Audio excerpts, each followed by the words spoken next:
कभी दाएं हाथ, कभी बाएं हाथ, कभी दाएं हाथ, कभी बाएं हाथ, कभी पैर दक्षिण दिशा को जाते थे, कभी उत्तर दिशा को जाते थे। ये रास यहीं से शुरू हुआ है, कृष्ण के सामने से। गोपियां कहीं दाएं ओर जाती थी, अपना हाथ दाईं ओर रखती थी, कहीं बाएं ओर जाती थी, बाईं ओर हाथ रखती थी, सामने नृत्य करने लगी। गोपियां सोचने लगी आपके सामने नहीं, आपके साथ नृत्य करना है। कृष्ण खड़े हो जाओ। कृष्ण बैठे। क्या जाने बांसुरिया किसको बुलाए, जिसके मन भाए उसके गुण गाए। क्या जाने बांसुरिया किसको बुलाए, जिसके मन भाए उसके गुण गाए। कौन नहीं बंसी का, कौन नहीं बंसी का, कौन नहीं बंसी धुन का गुलाम। राधा का भी श्याम बोलो, मीरा का भी श्याम। राधा का भी श्याम बोलो, मीरा का भी श्याम। श्याम तेरी बंसुरी पुकारे राधे नाम। श्याम तेरी बंसुरी पुकारे राधे नाम। लोग करे मीरा लोग करे मीरा को बदनाम। बांसुर के सामने नृत्य हो रहा है। कृष्ण ने खड़े होकर स्वागत किया। स्वागतम वो महाभागा, महान भाग्यशाली हे गोपिया, आपका स्वागत है। आपके लिए क्या सेवा करूं? कहा प्रभु सेवा नहीं, एकाकार होना था, रास के लिए आई हुई है। रात को इतने बजे अपने पतियों को छोड़कर।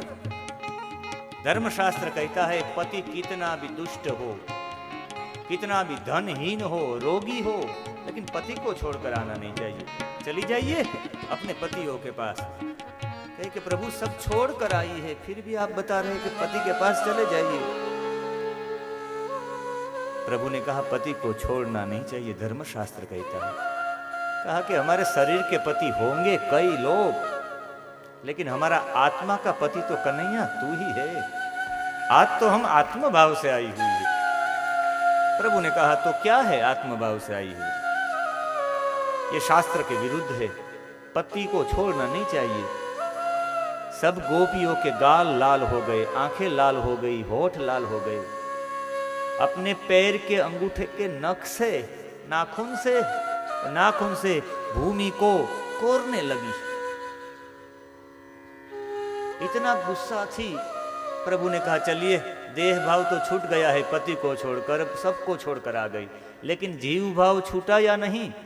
अहम भाव और मम भाव ही जीव भाव है। मेरा और मैं और मेरा, यही अहम भाव है, यही जीव भाव है। जीव बार बार कहता है मैंने ये किया, ये मेरा है, ये छूटा कि नहीं? भगवान ने, एक गोपी ने भगवान के सामने हाथ दिखाया, भगवान ने हाथ दिया, भगवान को ऐसे घुमाते हुए गोपी बड़ा आनंद ले रही थी। कृष्ण मेरे है और कोई के नहीं, मैं कृष्ण की सबसे प्यारी सखी हूं। ये जीव भाव आ गया। दूसरी गोपी ने भगवान को लेकर कहा चलो भगवान, एक शिला पर बिठा दिया, भगवान बैठ गए। किसी ने बालू के ऊपर बिठाया, किसी ने झाड़ी के पास जाकर बिठाया, किसी ने भगवान के साथ रास लेना प्रारंभ कर दिया। कोई भगवान के गाल को छूती थी, कोई गोपी भगवान के कान को छूती थी, कोई गोपी भगवान के वक्षस्थल को छूती थी, कोई प्रभु के हाथ को छूती, कोई मुरली को, कोई भगवान के पास आकर बैठ जाती थी। कृष्ण मेरे है, कृष्ण मेरे है, मेरे है। और उसी समय भगवान अंतर ध्यान हो गई। जिनके लिए आई थी गोपियां, वो अंतर ध्यान हो गए कृष्ण। और जब देखा कि हमारे बीच से कृष्ण चले गए हैं, तो सब गोपियां परमात्मा को ढूंढने के लिए चारों दिशा में दौड़ने लगी। पूरा एक प्रणय गीत हुआ यहाँ कृष्ण के विरह में। इतनी गोपियां रोई कि उनके आंखों से अश्रुओं का अभिषेक हो गया। 1600 गोपियां थी, वेद की ऋचा वो है। वो 1600 के 1600 गोपियां, जितनी भी गोपियां थी, वो सब गोपियां दौड़ते हुए कृष्ण को ढूंढती थी। कोई कोई गोपी तो उसी समय पीपल के वृक्ष के पास गई, कोई गोपी कटहल के पास गई, कोई गोपी पीतशाल के पास गई, कोई जाम्बू के वृक्ष के पास गई, कोई बेल के पास गई, कोई आक के पास गई, कोई मौली श्री नाम के वृक्ष के पास गई और पूछा, किसी ने हमारे श्याम को देखा है? आंखों से रोती हुई गोपियां, जैसे आपको कोई सासन के जंगल में ले जाकर, चलिए मेरे साथ, आपके पति आपके साथ होंगे तो आपको अंधेरे से भरा हुआ जंगल भी, आपको कुछ डर, आपके अंदर डर नहीं आएगा, वो जंगल भी आपका कुछ बिगाड़ नहीं सकेगा। आपके साथ आपके पति हो, आपके साथ आपके पति हो और अंधेरे में आप चले जा रहे तो आपको डर नहीं लगेगा, लेकिन तुरंत ही बीच जंगल में वो अंधेरे में आपके पति अंतर्ध्यान हो जाए तो आपकी हालत कैसी होती है? बस ऐसी हालत गोपियों की, ऐसी ही स्थिति गोपियों की है। गोपियां रोती हुई कृष्ण को पुकारती हुई, वहीं सारी जगह कृष्ण को खोजा लेकिन कृष्ण नहीं मिले। तब गोपियों ने बालुओं में चिन्ह देखे, कृष्ण के चरण चिन्ह, कहा कि यही कृष्ण के चरण चिन्ह है। प्रभु को यदि हमें पहचानना है तो प्रभु के चरणों से पहचाना जाएगा। हमारे घर प्रभु आ चुके हैं ये कैसे मालूम हो सकता है कि प्रभु हमारे घर आकर चले गए? आप भगवान के चरण देख लीजिए, आपके घर में 4 चिन्ह भगवान के चरण में होते हैं। एक ध्वजा होती है, यदि आप ध्वज का मतलब ही होता है निर्भयता। आपके घर में कोई आ जाए और आपके जीवन में निर्भयता आ चुकी, आप किसी से डरेंगे नहीं, आप सत्य के सामने ही सत्य को सामने रखकर जीवन जिया जाए। यदि आपका जीवन सत्य परख हो गया तो समझ लेना चाहिए हमारे घर ठाकुर पधार चुके हैं। ध्वज की निशानी, ध्वजा की निशानी निर्भयता प्रदान करती है। भगवान के चरणों में अंबजह माने अंबोज माने कमल का एक चिन्ह है। कमल माने कोमलता। यदि कथा सुनने के बाद आपके जीवन में कोमलता आ चुकी है तो समझ लेना चाहिए ठाकुर हमारे हृदय में आ चुके हैं। उनके बाद यव की निशानी है, यव का चिन्ह है। यव माने आपकी कीर्ति, जिसे पुण्य कर्म कहा जाता है। यदि आप पुण्य कर्म में जुड़ते ही जा रहे, पुण्य कर्म करते ही जा रहे तो समझ लेना चाहिए ठाकुर आ चुके हैं। और अंकुश, अपने मन को आप वश करना चाहते हैं, जब करना चाहते हैं तब मन वश हो जाता है तो समझ लेना चाहिए ठाकुर के चरण चिन्ह हमारे यहाँ आ चुके हैं। ठाकुर हमारे यहाँ आ चुके हैं। किसी के घर में जाए, घर में आप प्रवेश करें और आपको निर्भयता का अनुभव हो कि मुझे किसी का डर नहीं है, समझ लेना चाहिए उस घर में ठाकुर जी आ चुके हैं। वो पुण्य कर्म में वो घर वाले सब लोग पुण्य कर्म में लगे ही रहते हैं, पुण्य कर्म में लगे ही रहते हैं तो समझ लेना चाहिए इस घर में ठाकुर जी आ चुके हैं। सबके हृदय में कोमल भाव हो, कोमल हृदय वाले सभी हो तो समझ लेना चाहिए उस घर ठाकुर आ चुके हैं। और सभी जगह अंकुश माने वो मन को वश कर सकते हैं, ऐसे लोग उसी घर में रहते, उसी घर में ठाकुर आ। ठाकुर को आने के लिए 4 चीजें चाहिए। अपने आप को निर्मल बनाइए, अपने आप को कोमल बनाइए, अपने आप को निर्भय बनाइए, अपने आप को पुण्य के भागीदार बनाइए, अपने आप को मन वश करने के लिए जितेंद्रिय बनाइए। ठाकुर आपके घर आएंगे। ऐसे चरण चिन्हों को देखा, कहा यही ठाकुर के चरण चिन्ह हैं। उनकी बगल में छोटे छोटे पाद चिन्ह थे, ये किसी गोपी के हैं, हम इनके पीछे पीछे जाते हैं तो मिलेगा। और उसके पीछे पीछे जैसे ही चले तब आगे जाकर देखा तो एक बालू में दोनों बैठे हुए थे, दोनों के बैठने के निशान थे, चिन्ह थे। किसी ने कहा कि देखो यहाँ दोनों बैठे हुए थे। केशव प्रसाधनम त्वत्र कामिन्या कामिना कृतम। देखिए तो सही, यहाँ जो गोपी के बालों में जो बेनी लगी हुई थी उनके पुष्प भी यहाँ गिरे हुए हैं। शायद बाल बिखर गए होंगे गोपी के और प्रभु ने यहाँ उनके बाल बना दिए होंगे। इसलिए तो भगवान का एक नाम केशव है। केशान वयते प्रशस्ता राधायाः इति केशवः। जो राधा के बाल बना दे उसे केशव कहा जाता है। यहाँ केशव बैठे ही होंगे, देखिए यहाँ उनके वेणी के पुष्प भी गिरे हुए हैं। गोपियों ने कहा कि चलिए आगे चलते हैं। आगे जैसे ही चलते गए जो 4 चरण चिन्ह थे उनकी जगह 2 ही चरण चिन्ह थे। कहा कि अब तो 2 ही है, माने कृष्ण के ही है, गोपी के है नहीं। गोपी यहाँ तहाँ होगी, देखिए तो सही। सब गोपियाँ ढूंढने के लिए गई लेकिन कोई गोपी मिली नहीं। एक गोपी ने कहा देखो तो सही, पहले बालू में जितने उबल रहा था भगवान का चरण चिन्ह, ऐसे वो दबा हुआ है। बालू में दबा हुआ है, इनका मतलब है कि प्रभु ने शायद वो गोपी थकी हुई होंगी, इसलिए उनको खंभे पर बिठा दिया और वो खंभे के ऊपर भार आने से पूरा दबा हुआ ये चरण चिन्ह दिखाई देता है। वो उपसा हुआ था, ये दबा हुआ था।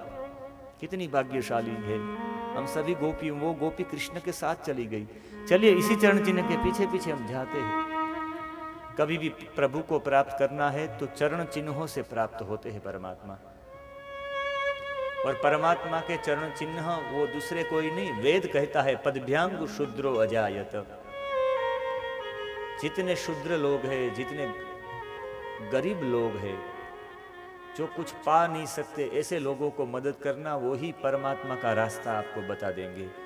गरीबों को गले से लगाना, उसे भोजन कराना, उनकी पूर्ति कराना, इसीलिए तो लंगर का काम नित्य चलता रहता है। कहीं ना कहीं किसी को खिला दीजिए, गरीबों के ऊपर दया कर दीजिए, वही चरण चिन्ह आपको ले जाएंगे ठाकुर जी के पास।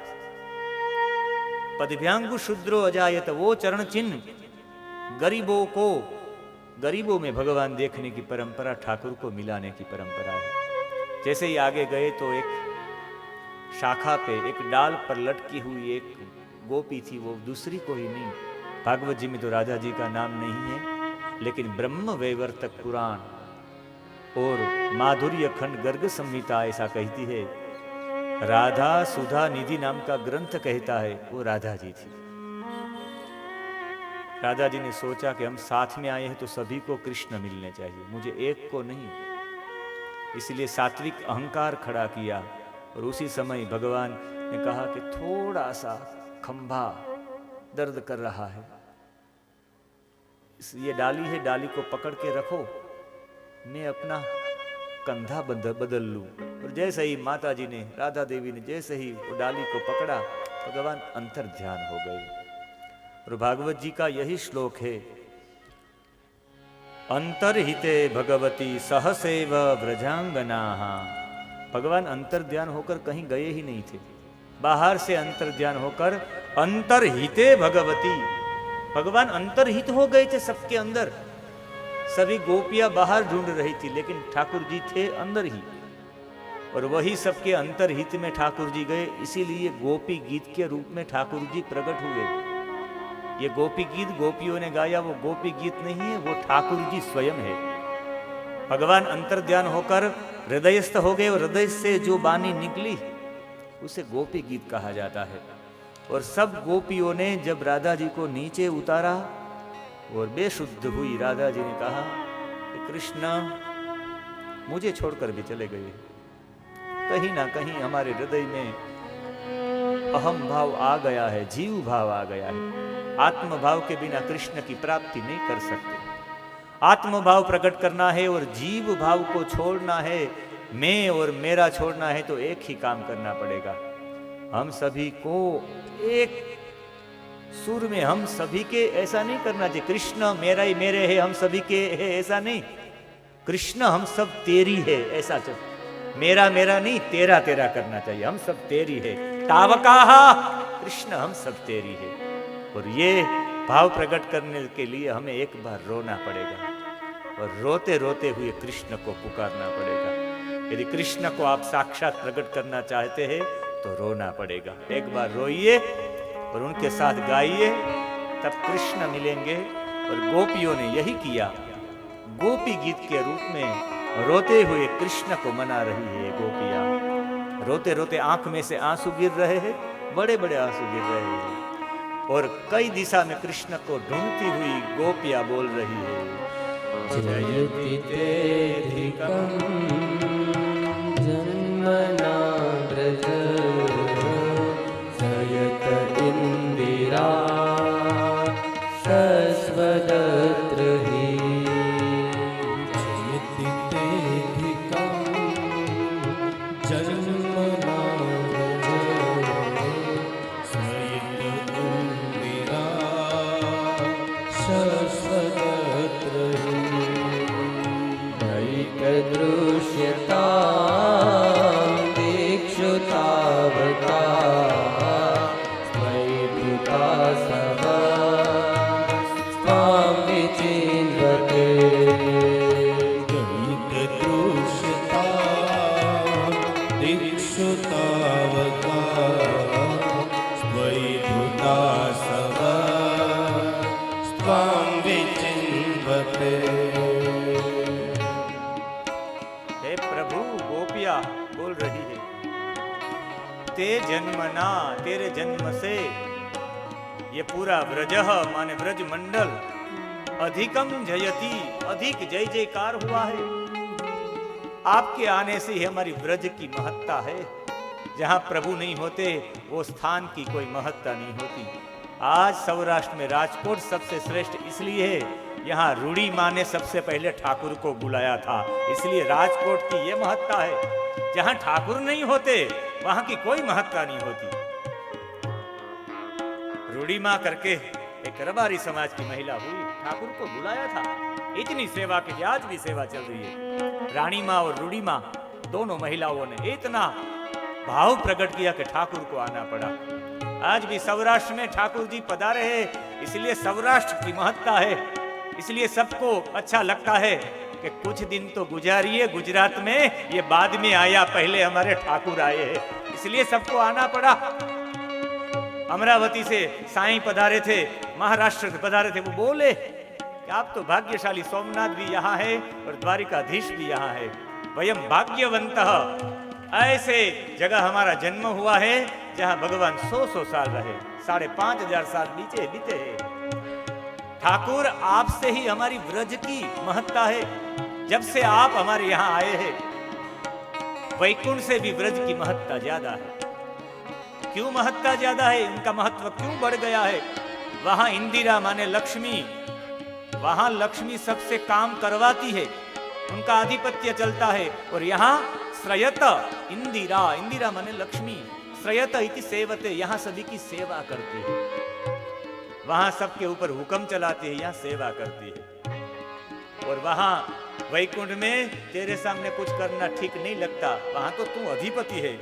यहाँ तो हम जहां जब चाहे तब आपको घोड़ा भी बना सकते हैं, कभी भी आपको बछड़ा भी बना सकते हैं, कभी अपना जूठा भी खा सकते हैं, जूठा भी खिला सकते हैं। इतना प्यार वैकुंठ में थोड़ा मिलेगा। वहां तो आपका प्रोटोकॉल होगा, आपकी महत्वाकांक्षाएं होगी, आपका आधिपत्य होगा। वहीं ऐसा हम जता नहीं पाएंगे। हम तो व्रज में रहना चाहते हैं। आपके गाल को भी खींच सकते हैं, आपके साथ सो भी सकते हैं, आपको खिला भी सकते हैं, आपको डांट भी दे सकते हैं। इसलिए हमारी ये व्रज की महत्ता है। और प्रभु, आप यहाँ से छोड़कर चले जा रहे, तावकाह दिक्षु तावकाह, हम सभी दिशा में दौड़ रही है। हम नहीं है कृष्णा, आप हमारे हैं ऐसा नहीं, हम सब तुम्हारी है। यहाँ भाव आ गया, आप सर्वस्व है, हम कुछ नहीं। यहाँ जीव भाव छूटा जा रहा है। त्वाम विचिन्वते, मैं खोज रही हूँ, हम सब आपको खोज रही है। क्यों? त्वयि धृता सवः, त्वयि माने तुम्हारे में, धृत माने धारण किया है, आसवः माने प्राणाः, हमारे हम सब प्राण आप में नहीं थे। आप चले जाएंगे तो हमारे प्राण भी निकल जाएंगे। जैसे दशरथ के प्राण राम में नहीं थे, जैसे ही राम निकले 6 दिनों में प्राण छोड़ दिए। कृष्ण हमारे प्राण थे अंदर है, उसी समय हमारा वध हो गया था। प्रभु, हमारे शरीर का, हम बिना शरीर की गोपियां है। जैसे शरद ऋतु में कोई कमल का पुष्प निकलता है और पुष्प के बीच में छोटा सा एक कर्णिकार का एक कर्णिका होती है, ऐसे कोमल नेत्र है आपके प्रभु। जैसे कमल की तरह सबकी दृष्टि होती है, कमल सभी की दृष्टि चुरा लेता है, ऐसे ही प्रभु आपने हमारे प्राणों को चुरा लिया है। आपके अंदर प्राण है और आप यहां से अंतर्हित होकर निकल जाते हैं। प्रभु हमारे प्राण चले जाएंगे, यदि हम मर जाए तो भी कोई बात नहीं है, लेकिन हम मरेंगे तो आपके ऊपर कलंक लगेगा कि कृष्ण को मिलने के लिए गई थी और मृत्यु हो गई। हम आपके नाम में पर काली लगा नहीं सकते, आपके नाम पर काली लगे ये हमें ठीक नहीं है। ये है समर्पण। यदि हमारी मृत्यु हो जाए तो कोई बात नहीं, हमारे जीवन में दुख आ जाए तो भी कोई बात नहीं, लेकिन आपके नाम पर काली लगनी नहीं चाहिए। हमें जो भी कुछ हो हमारे जीवन में हमारे नाम पे हो तो कोई बात नहीं, लेकिन हमारे साईं के ऊपर, हमारे गुरु मंदिर के ऊपर कुछ भी काली लगे ऐसा काम एक भी हम नहीं करेंगे। ऐसा जीवन होना चाहिए। गोपी आज बोल रही है, गोपिका नंदनो भवान अखिल देहिना अंतरात्म नखल गोपिका नंदनो भवान अखिल देहिना अंतरात्म विफल सार्थिको विश्वगुप्त सख उदेवान सात्वतांकुले। हमें मालूम है न खलु गोपिका, हम सभी गोपियां जानती है। नंदनो भवान, भवान माने आप, नंद के पुत्र नहीं है, हमें मालूम हो गया है। अखिल देही नाम, सभी देहियों के अंतर में आत्मा के रूप में रहने वाले हैं आप सभी के अंदर आत्मा के भाव में है, माने आप परब्रह्म परमात्मा है, हम सब जान चुकी है। लिखन सारथी तो माने विखन माने ब्रह्मा जी, विशेष रूप से खनन माने उत्पन्न करने वाले हैं। ऐसे ब्रह्मा जी की प्रार्थना से सभी पापियों को भार उतारने के लिए ये पृथ्वी पर सबके कल्याण के लिए आप सात्वताम कुले, आप यदुकुल में अवतरित हुए हैं। हम जानते हैं प्रभु, कम से कम आप प्रकट न हो तो कुछ बात नहीं, आप हमारे लिए ही प्रकट हो, ये तो हमारी सकाम भावना है। यदि आपको न आना है तो भी न आइए, लेकिन कम से कम आपका जो कर है, आपकी प्रसन्नता है, आपका हाथ है, वो मेरे मस्तक के ऊपर डाला जाए, हमारे मस्तक के ऊपर आपकी कृपा बनी रहे। हाथ माने मेरे मस्तक पर हाथ दीजिए, इनका मतलब है आप आकर हाथ दीजिए, ऐसा नहीं। आपका हाथ माने आपकी कृपा, आप हमसे दूर रहे तो भी कृपा बनाए रखे। क्या कृपा? बस हम आपका स्मरण नहीं छोड़े, बस आपका गुणानुवाद हम गाते ही रहे और कुछ नहीं। और हमारे जीवन में जितना भी भय हो, संस्रुतेर भयात, संस्रुते है माने संसार का भय है कि हम संसार में कहीं फंस जाए, ये भय से हम मुक्त हो सके। आपकी कृपा बिना संसार से मुक्त होना बहुत कठिन है, इसलिए थोड़ी कृपा करे। हे कान्हा, हे श्याम। मधुरया गिरा वल्गुवाक्यया बुधमनोज्ञया पुष्करेक्षणा। मधुरया गिरा वल्गुवाक्यया बुधमनोज्ञया पुष्करेक्षणा। विधि करी मां वीरमोयति नटरशीतुना ध्याययश्वनः। विधि करी वीरमुह्यते नटरशीतुना ध्याययश्वनः। वयम विधि करी ही इमाहा, आपके विधि के अनुसार हम कार्य करने वाली है। इनका मतलब है हम आपकी दासी है। दासी कभी अपने मालिक पर हक नहीं जता सकती। हम हक से बोल रहे ऐसा भाव नहीं, आप हमारे स्वामी हैं। आप जो चाहते हैं वो करिए, आपकी इच्छा के अनुसार करें। लेकिन हमारी एक इच्छा है, हे प्रभु, आप वीर है, हम आप में मोहित है। आपके अधर सीधु से माने आपके अधर ओष्ठ से हमें सीधु माने अमृत का पान करवाइए प्रभु। आप कुछ बोल ही दीजिए, आपकी आवाज सुनाई दे तो हमारे लिए बस काफी है। हे कृष्ण, आप प्रत्यक्ष रूप में नहीं है तो क्या बात है, लेकिन आपका भागवत है ना, वो हमारे लिए जीना का सहारा है। आपकी श्रीमद् भगवत गीता हमारे लिए जीने का सहारा है। आज भी गीता सुनकर कई लोग खड़े हो गए, आज भी पागल हो गए।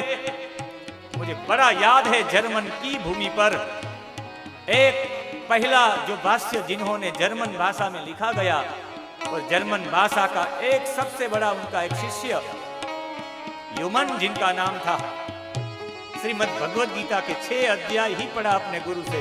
ह्यूमन अपने मस्तक पर गीता जी लेकर निर्वस्त्र होकर नाचने लगा। किसी ने कहा कि आपने क्या पढ़ा दिया, ये निर्वस्त्र होकर नाच रहा है।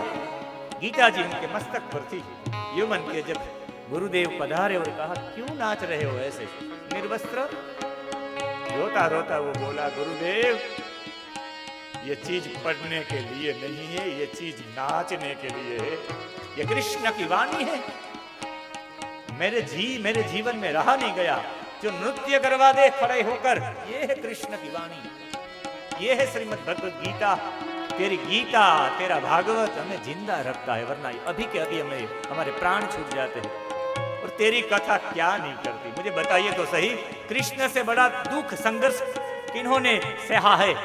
कोई सह नहीं सकता। कृष्ण का जीवन ही देखिए, पूरे दुखों से भरा, संकटों से भरा एक आदर्श जीवन देखिए। जन्म के साथ माता पिता से दूर, माँ का दूध नहीं पिया, माता ने प्यार से दुलारा भी नहीं, एक हाथ भी घुमाया नहीं, और कृष्ण को माँ बाप को छोड़कर चले जाना है। एक तो जन्म ही कारावास में, छोड़कर चले जाना। इतना ही नहीं, जब पिताजी लेकर जाते हैं तो यमुना का जल भी उत्कंठा से उछल रहा था। यदि एक भाई उनके ऊपर काल शेषनाग भी है। सीधे ही नंद बाबा और यशोदा के वहां थोड़ा सा प्यार मिला, गोकुल को बदलना पड़ा, सीधे वृंदावन, पूरी भूमि छोड़नी पड़ी। जहां बचपन बीता है 4 साल तक का, भूमि छोड़नी पड़ी।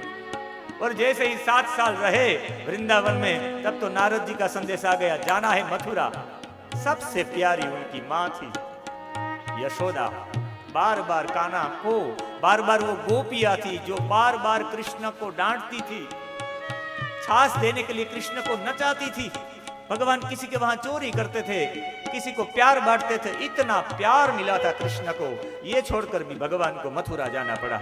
मथुरा कृष्ण को मारकर अपने माता पिता को कारावास से निकाला गया, जिनके माता 11-11 साल तक, 17 साल तक,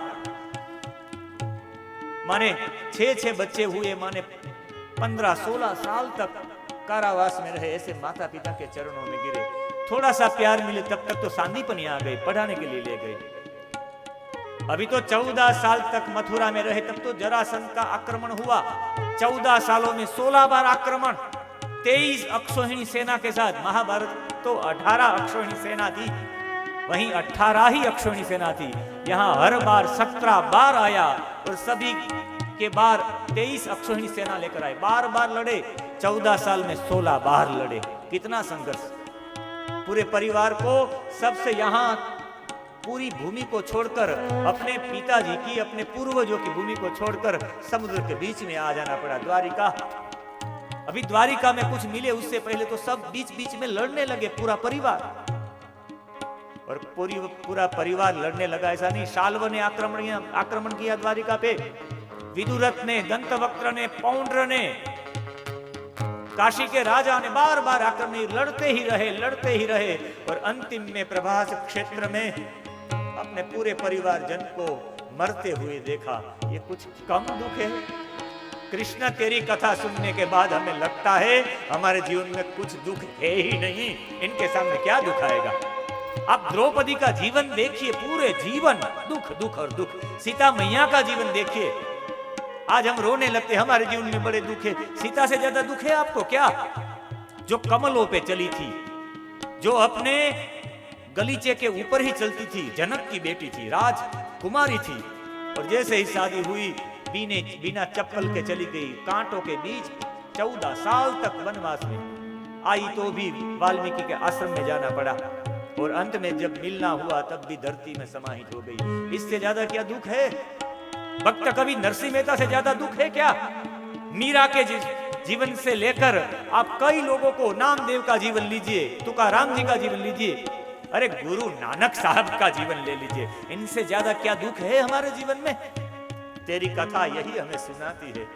तेरे दुख सुनकर हम हमारे दुख भूल जाते हैं प्रभु। इसलिए तेरी कथा है वो अमृत है, हमें जीने का सहारा देती है। नमृतम इति अमृतम।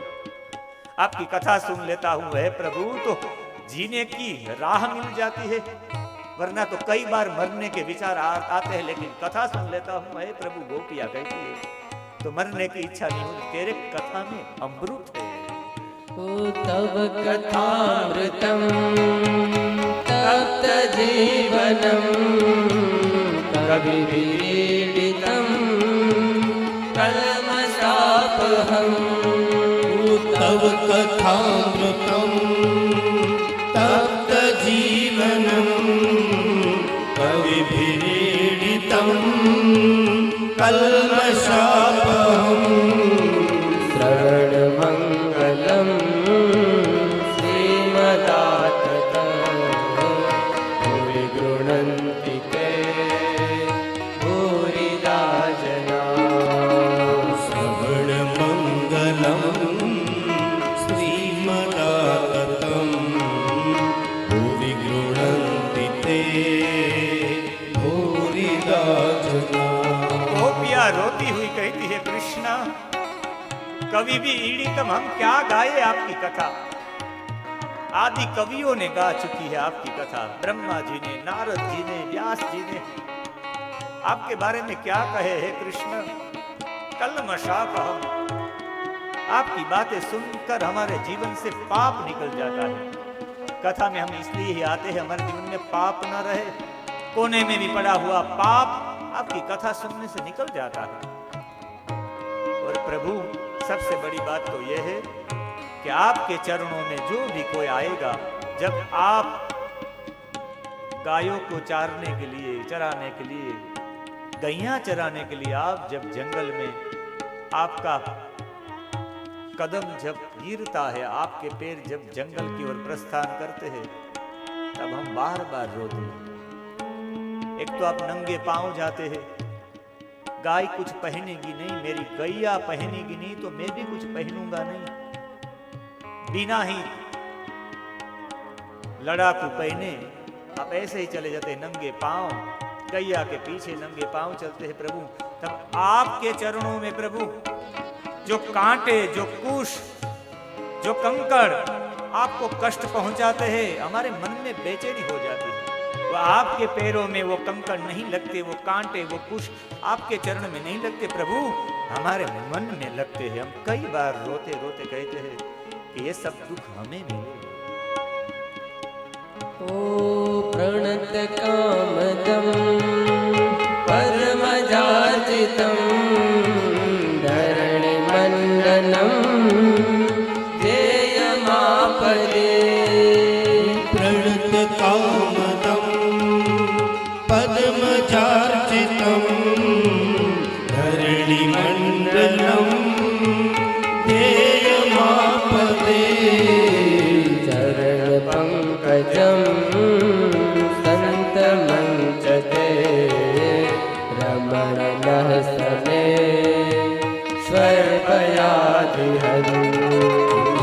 चरणपङ्कजं सन्तमञ्चते रमणनस्तने स्वर्पयादिहन्। आपके चरण कमल की रज चाहिए हमें। आपके चरण पंकज कैसे है, आपके चरण कमल कैसे है, जो कंकर को भी शंकर बना दे, ऐसे आपकी चरण कमल की रज है। जो मामूली लोग को भी महान बना दे, जो पतित को भी पावन बना दे। अहल्या जैसी महिला को भी आप सतीत्व प्रदान कर दे, ऐसे आपकी चरण की रज है। हमारे हृदय में नहीं पधारेंगे प्रभु, आपके चरण हमारे हृदय में यदि प्रविष्ट होंगे तो हमारे हृदय के अंदर कोई सात्विक अहंकार हो तो वो सात्विक अहंकार चला जाएगा। आप फेन पे वो सहस्त्रनाग वाला, वो 101 फेन वाला कालिय नाग की फेन के ऊपर भी, इनके ऊपर भी आप अपने चरण पधारते हैं, तो हमारे हृदय में क्यों नहीं पधारे आप? प्रभु आपका विरह है, वो विरह ही हमारे लिए सब कुछ है। आपके चरण पद्मजा अर्चितम है, पद्मजया अर्चितम, लक्ष्मी के द्वारा पूजे गए हैं। आपके चरण प्रणत कामदम, जो नमन करने वाले होते हैं उनकी कामना पूर्ण करने वाले हैं। जो भी आपके चरणों में नमन कर ले उनकी कामना पूर्ण होती है। आपके चरण धरणी मंडनम, ये धरती की शोभा है आपके चरण। एक बार आंख बंद कर तो देखिए, भगवान के चरण आपके सामने हैं। 4 उंगली दिखाई दे रही भगवान का, अंगूठा दिखाई रहा है भगवान का, वो चरण आपके सामने है। लाल लाल भगवान के चरण है। ध्येय मापदी, ऐसे ध्यान करने से, ऐसे चरण के ध्यान करने से प्रभु आपत्तियां मिट जाती है। अधिहन है पापों के नाश करने वाले। स्तनेषु, हमारे स्तन में माने हमारे हृदय में कोई भी कुभाव हो तो वो कुभाव निकालने के लिए आपके चरण आप पधारे हमारे हृदय में। और जब आप जाते हैं गैया चराने, तब वहां का एक त्रुटि माने एक क्षण हमारे लिए एक युग जैसा लगता है। इसलिए आप हमारी आंखों से दूर होते हैं तो हमारे जीवन का कोई मूल्य नहीं होता।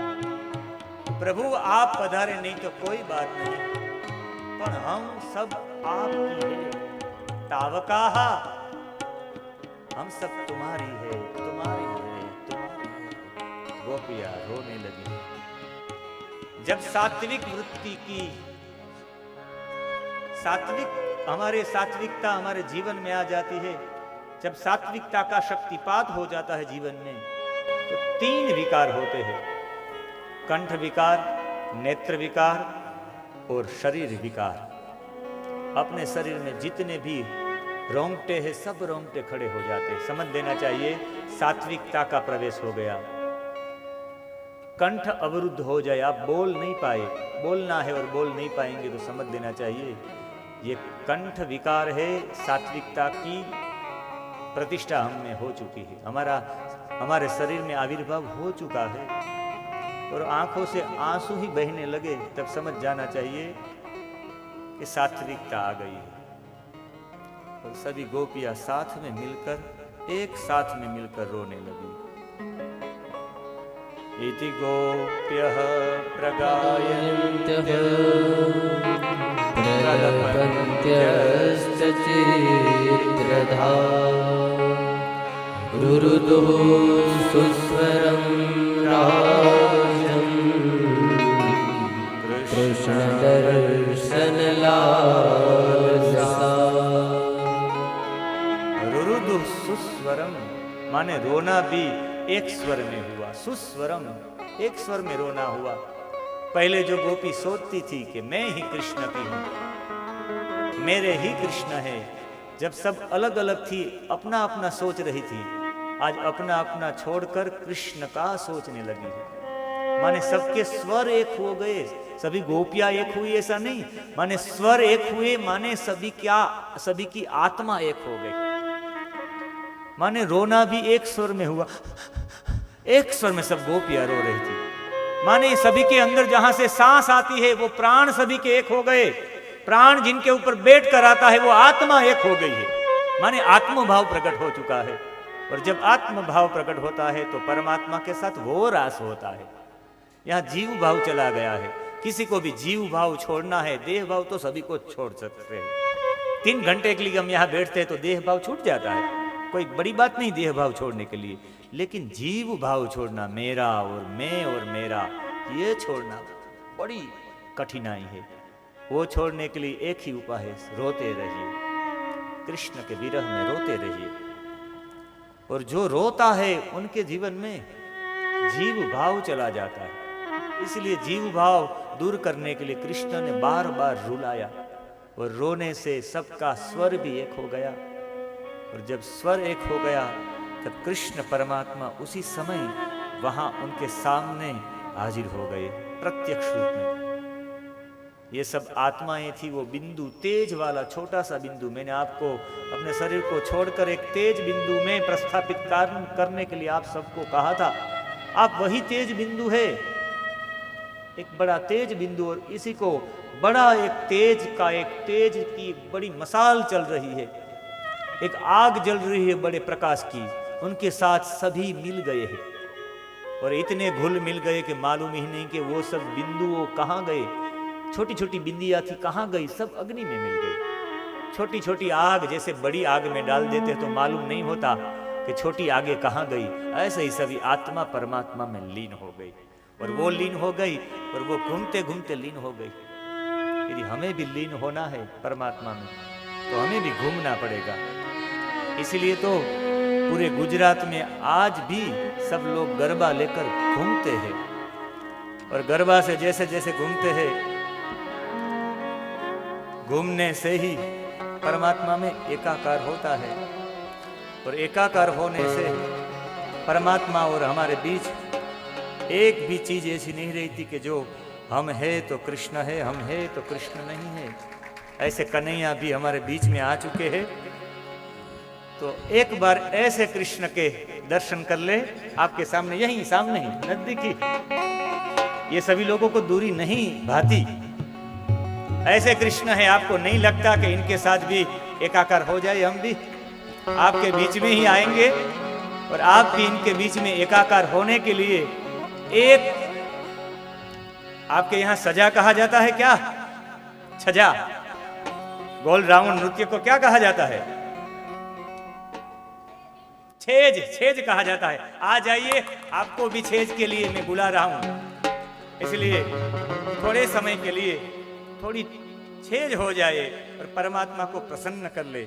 आइए, 2 क्षणों के लिए, कुछ क्षणों के लिए हम ठाकुर के हो जाइए। ठाकुर जी आपके बीच में आ रहे हैं, इसी भाव के साथ। लूट कर ले गया दिल जिगर, जिसको जो भी आएगा इनका ये भाव कट जाएगा। आपकी शोभा यात्रा होती, उसे छेज कहा जाता है। छेज माने शोभा यात्रा, आपका लोक नृत्य है। ताहिरी माने मीठे चावल, आपकी ताहिरी, और इससे भी ज्यादा शरबत होता है और छोले होते हैं। आपको समझ लेना चाहिए, आपका उत्सव है। ठाकुर नहीं, हमारे साईं पधारे हैं। इसी भाव के साथ थोड़ा एक ठुमका हो जाए ठाकुर के साथ। इसलिए पधारे आप बीच में ठाकुर जी, आपसे निवेदन है। ठाकुर जी आपके बीच में आ रहे हैं और चारों ओर एकाकार हो जाइए। लूट कर ले गए दिल जिगर, सांवरा जादूगर। लूट कर ले गया दिल जिगर, सांवरा जादूगर। लूट कर ले गया दिल जिगर, सांवरा जादूगर। लूट कर ले गया दिल जिगर, सांवरा जादूगर। ये सांवरा मेरा सांवरा, मेरा सांवरा, मेरा सांवरा। ओ सांवरा मेरा सांवरा, मेरा सांवरा, मेरा सांवरा।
नटखट की मैं हुई दीवानी।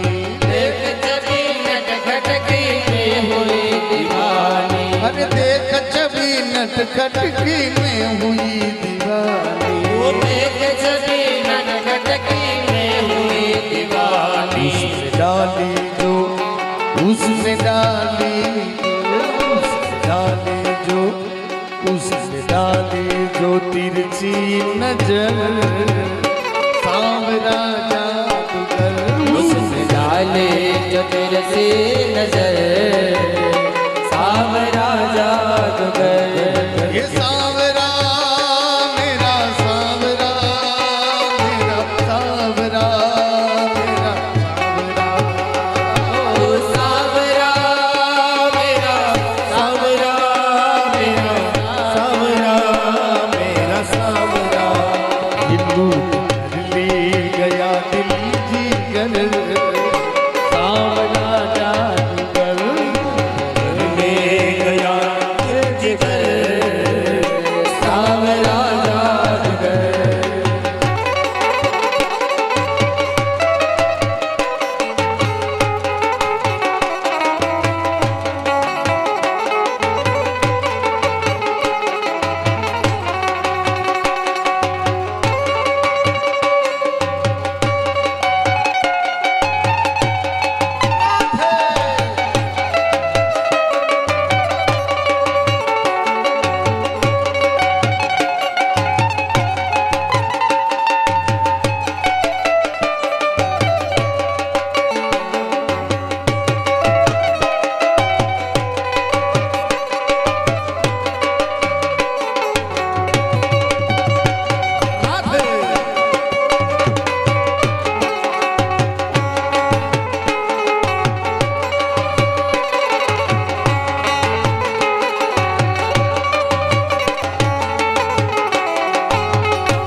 वो तान सुनी मुरली की सुध बुध में कोई। तान सुने मुरली के सुध बुध में कोई। ये तान सुनी मुरली की सुध बुध में कोई। तान सुने मुरली की सुध बुध में कोई। भूल गई लोक लाज बस में तेरे हो गई। भूल गए लोग लाज बस में तेरे हो गए। अरे भूल गई लोक लाज बस में तेरे हो गई। भूल गए लोग लाज बस में तेरे हो गए। तुझको जानू मैं तुझको जानू मैं जानू मैं तुझको जानू मैं तुझको जानू मैं जाने जीगर सांवरा जादूगर। तुझको जानो सावरा जिगर सावरा जादूगर। ये सांवरा मेरा सांवरा मेरा सांवरा मेरा सांवरा। सावरा मेरा सावरा मेरा सावरा मेरा सावरा। ये लूट ले गया दिल जीगर सांवरा जादूगर। लुट ले गया दिल जिगर सावरा जादूगर। ये बांध ली मोहन तुमसे लड़िया। बांधली मोहन तुमसे लड़िया। यही तमन्ना शेष जीवन की घड़िया। यही तमन्ना शेष की घड़िया। यही तमन्ना है शेष की घड़िया। यही है तमन्ना शेष जीवन की घड़िया। तेरे चरणों में तेरे चरणों में तेरे चरणों में हो तेरे चरणों में तेरे चरणों में जाए गुजर सांवरा जादूगर। तेरे चरणों में जाए गुजर सावरा जादूगर। लूट कर ले गया दिल जीगर सांवरा जादूगर। यशोदा के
तेरा श्याम देखा माखन चुराते हुए ओ राधा तेरा श्याम देखा माखन चुराते हुए राधा तेरा श्याम देखा ओ राधा ढूंढ रही किसी ने मेरा श्याम देखा राधा ढूंढ रही किसी ने मेरा श्याम देखा बोलो हरि गोपाल बोलो गोविंद बोलो हरि गोपाल बोलो बोलो हरि गोपाल बोलो गोविंद बोलो हरि गोपाल बोलो राधा रमण हरि गोविंद बोलो राधा रमण हरि गोविंद बोलो गोविंद बोलो हरि गोपाल बोलो गोविंद बोलो हरि गोपाल बोलो राधा रमण हरि गोविंद बोलो राधा रमण हरि गोविंद बोलो गोविंद बोलो हरि गोपाल बोलो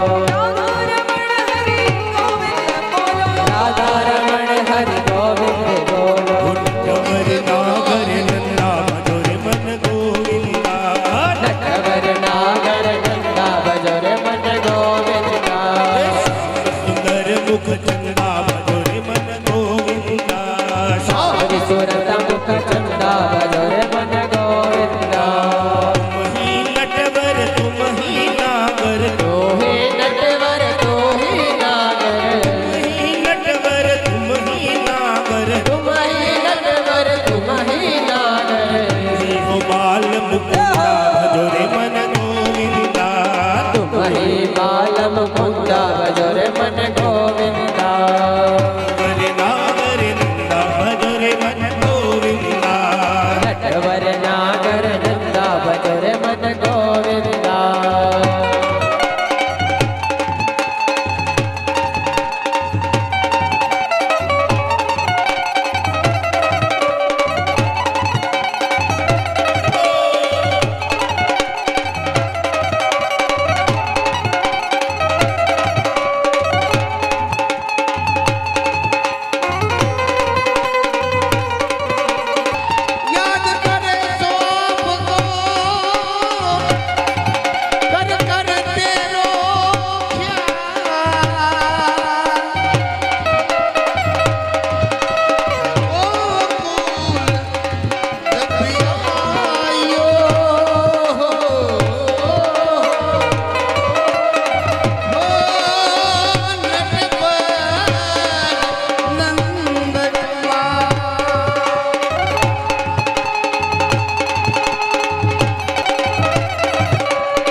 बाबरा